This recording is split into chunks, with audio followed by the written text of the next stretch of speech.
Good morning, America. Thanks for joining us here on the Andy Kirkendall Show, where Andy interviews actors, writers, filmmakers, athletes, musicians, songwriters, and more, and asks them, what do you do and why do you do it? So sit back, grab a cup of coffee, and enjoy the show.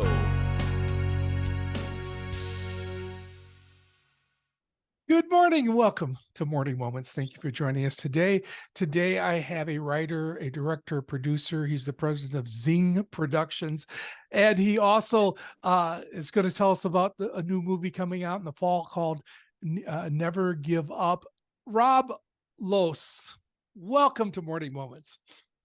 Thank you, Andy. It's a pleasure to be here. Tell me, honor to be here with you. How are you doing? I'm doing great. I'm doing great. Busy as can be, and having lots of fun after retirement. So There you go. So let me I know ask. all your listeners are wondering, wait a minute, did you finish your book yet? Where are you at with your book? Your listeners want to know. I'm working on it. I'm working on that book, and it's going to come out. Where be praying that God will help me get to the finish line on that. Well, so Rob, let me ask you, what do you do and why do you do it? What do I do? I am based in Los Angeles. I am a writer, a producer, and director of television, film, streaming. I'm also an author. And strangely enough, I'm an elder and I'm head of missions at Hollywood Presbyterian Church. So I'm involved in a lot of ways and a lot of different things. And I'm just, I'm excited about a project we've got coming out, and it's really fun. So I'm glad to be here. Yeah, when I looked at the trailer, the trailer, it's an exciting movie, and I can't wait for it to come out. It's so tell us about the story and how it came to you. Rick Eldridge, who's the producer, and he's done a lot of other films. He had a film out last year called Mulligan, and has done The Ultimate Gift and the ultimate triumph things that he's done. We've known each other for a number of years.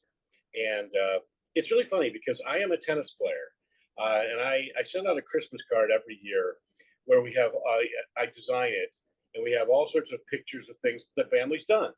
And so a couple of years ago, me and a bunch of guys, we play USTA tennis. We qualified. We represented Southern California. We were one of the best teams in the nation. We went to nationals, and we were 10th in nationals in doubles. Like nobody on my high school tennis team would ever guess this, right? And then I won a club championship a couple years ago. So Rick calls me up and says, I know you like tennis. I said, well, yeah, that's true. He goes, I've got a book I want you to read. So I read this book called Never Give Up by Brad Mins.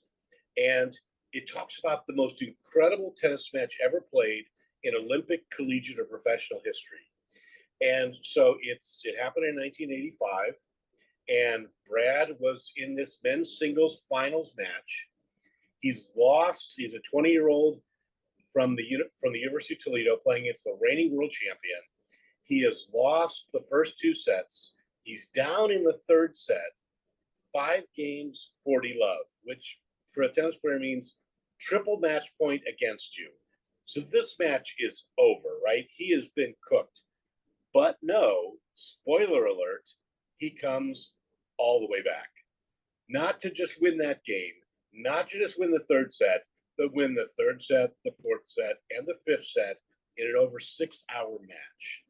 And he did this because there's a prayer in there, and he just felt God gave him the strength to do it. So it's this greatest tennis match ever played that nobody's ever heard of.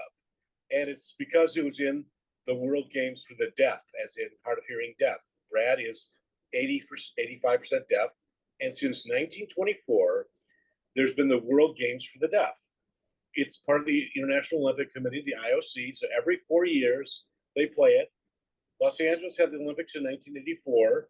They had the Deaf Olympics, which is what it's called now. They had the World Games for the Deaf in 1985. And so this was the match. And so when I read this and read Brad's book, I'm going like, yeah, I think there could be a really interesting movie here. And so went down, met with Brad. He lives in Florida. He's a tennis pro, USPTA tennis pro. We had I think what really got me the gig was we went out and played tennis. He could beat me easily, beat me easily. But I got up there and I figured the only way I'm going to really beat him is to try one of those little underhanded serves, like Michael Chang tries, or like, sits by one of those guys try. So I did it. I aced him, and he's going like, okay, all right. Well, if this guy's going to pull that off, then maybe he can write it. So it moved pretty quickly. We wrote a treatment, which is sort of the story version of laying out what the movie's going to be, and then went to a screenplay. The guys only had a couple notes, and I said I wanted to direct as well, and that was approvable, and so that was great. And the cool thing about this is it's all real tennis, so there's no computer-generated tennis balls. This is using real rackets from the 60s, 70s, and 80s, because we used this 6-hour match to tell the story of Brad Mintz growing up in Toledo, Ohio. That was another thing. I'm from Ohio as well. So Brad grew up in Toledo. I grew up in Akron, Canton. And so we knew some of the same people. Brad was certified as a tennis pro by Dennis Vandermeer. I went to Dennis's tennis camp. We had an overlap, but it was like, so it was great. So we tell Brad's growing up at age 3, he had a high fever. He lost 85% of his hearing, and his parents were recommended to institutionalize him, to send him away to a deaf school where he would be with folks. But they decided to take the harder route, which is to teach him to lip read. And so Brad is what they call a master lip reader. He does not sign, he lip reads. And so if you're talking directly at him, it's really, truly amazing to watch how he does this. So we tell a story at age 3, at age 7, at age 14, at age 20. He was growing up in regular schools. He didn't meet a deaf person until he tried out for the Deaf Olympics. And it's an amazing story. So I was honored to be involved in this, honored to tell his story, honored to write and direct it. And it was a challenge. We got a lot of stuff we got a lot of stuff in a film, and I had a lot of training for our guys playing in that final match, and for all sorts of people playing with all sorts of rackets. It's got to be absolutely rewarding to be able to rescue a story that probably people wouldn't have heard if it wasn't for you, and to be able to rescue that and be able to say, here's a story that is past, but we're gonna let you see it. That's a great point, and that's what I do, really. I had a documentary out a couple years ago called Salt and Light, The Miracle in Hollywood, which was like, who would have thought contemporary Christian music started at a Presbyterian church in Hollywood? We rescued the story of the very first contemporary Christian music ever made. And it gets out there on Amazon Prime and goes in. I'm working on another couple of things like that now, but that's great. And as Christians, we need heroes too. We need people that we look up to, and we're really ignorant of 20th century history or our 20th century companions in the faith. And Brad is such an amazing guy. He's such a lovable, lovely, charismatic person to be around and to care for people. And he just loves everybody. And it's like, when you're with him, you just go like, I would do anything for this guy. This is just amazing. I often tell people, you have something nobody else has, your testimony. And it's by the blood of the cross and your testimony, Revelation says, that people come to him. Yeah, that's right. It's sharing those stories, and it's true. And I've been blessed to be able to take that kind of stuff and then turn it into another medium. To be able to take somebody's story is a challenge because they've lived a whole life, and I got to tell it in 93 minutes. I've got to synthesize it down to what it is, and let the sense of that person, continue, or the bulk of that story, or what piece of that story we can, to move on. And then they can live on too. Then they can, that's the wonderful thing about today, with all these streaming services and everything else. There's every piece of content you've ever wanted to see is going to be out there somewhere. So it's great to know that Brad's story can be told forever, for a long time, shared. So. Yeah, and to be able to pass that message on, that what some considers a handicap is not a handicap to them. It's just a lifestyle, and they're going to overcome it because that's just their lifestyle. They don't see themselves differently. It is, and it's just, but you learn. As I said, I think we all have a disability somewhere. We all have something Yeah. that, Paul talked about whatever the thorn in his flesh was. Brad's just more visual than some folks, and then you become protective of him. And whatever I understand, and I've worked with him for a long time now, I've got to speak directly at him so he can see my lips, and I know that if he's not looking in my direction, he can't hear me. So I need to tap him on the shoulder or whatever. You learn, but you also go like, wow, this guy, man, he drives, he flies, he goes where he wants to go, he gets there, he does it, he works it out, and he never complains. And that is so cool. It is so cool. So why do you do all this anyway? Well, I believe I'm called. So, when I grew up in a family in Akron, Ohio. My dad and my grandfather were in the advertising business. My grandfather was print. My dad was radio, and I was trained to be television. And I learned that at a young age, and I interned at every television, radio place around, and then went to Northwestern in Chicago, big university for that, majored in radio, TV, film, and got an internship out in Los Angeles. And so for my last quarter of my senior year. And so I came out here and I started to meet people and started to make it. I'm going like, this is really wonderful. And I was really lucky enough to get a job right away out here. And part of that was I talked to my pastor. My dad didn't want me to go. He thought I was being trained for an ad agency in Akron, Ohio. And I talked to my pastor and I said, look, I think God really wants me to be in Hollywood. I think he wants me to make a difference out there. And we talked about it for a while. We prayed about it. He said, I think you're right. And I said, well, then you got to talk to my dad because he's not really happy about this. He's just not happy at all. So we had a little chat. My dad was not happy and really said, if you want to go out there, go ahead and out there, but don't come whining back to me for a job when you need one. And I got out there and the Lord blessed me very quickly.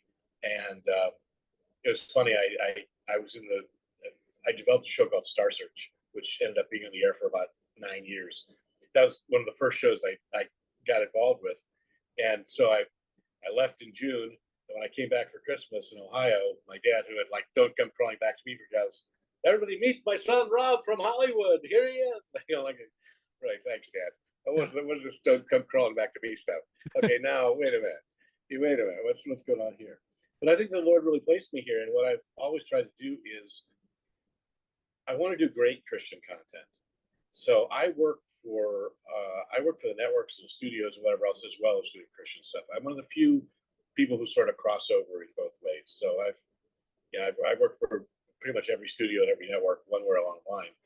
And I carefully pick the Christian stuff that I do. So I was really spoiled at the beginning. I did a show called McGee and Me, which we released to video and to DVD and then on around the world and on television and on, NRB Show of the Year, back in the late 80s, and did Secret Adventures. I did stuff for Max Lucado. I did a show called Kids 10 Commandments. We did one a couple years ago called Yesido, which was a really interesting show that came out and did fairly well.